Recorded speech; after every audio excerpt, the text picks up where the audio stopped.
Hello বন্ধুরা, তোমাদের সবাইকে গুড মর্নিং। তো আজকের আমি ব্লগটা শুরু করব রান্না দিয়েই, কেননা আজকে সকাল সকাল তোমাদের দাদা বেরোবে 9টার সময় ডিউটিতে।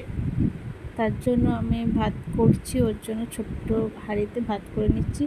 আর মাছের ঝোল করে নিয়েছি, ডাল করেছি, আর আলু ভাজা হচ্ছে, আর রুটিটাও আমি করে নিয়েছি।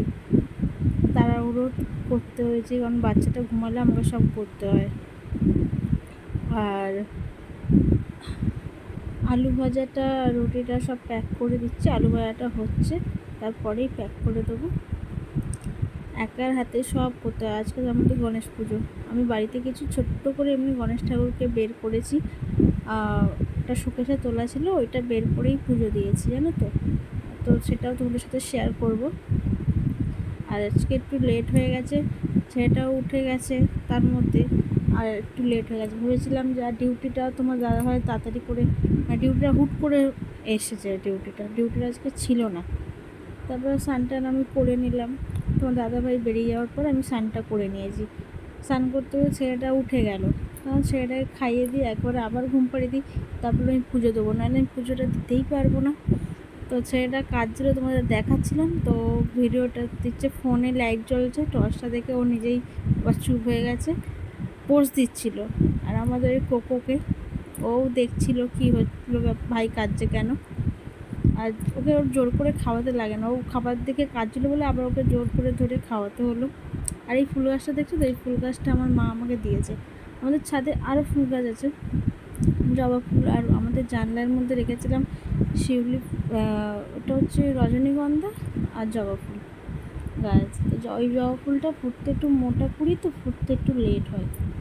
তারপর ছেলে ঘুমিয়ে পড়লো, ওকে ঘুম পাড়িয়ে দিয়ে আমি এই ঠাকুরটা দিয়ে নেবো।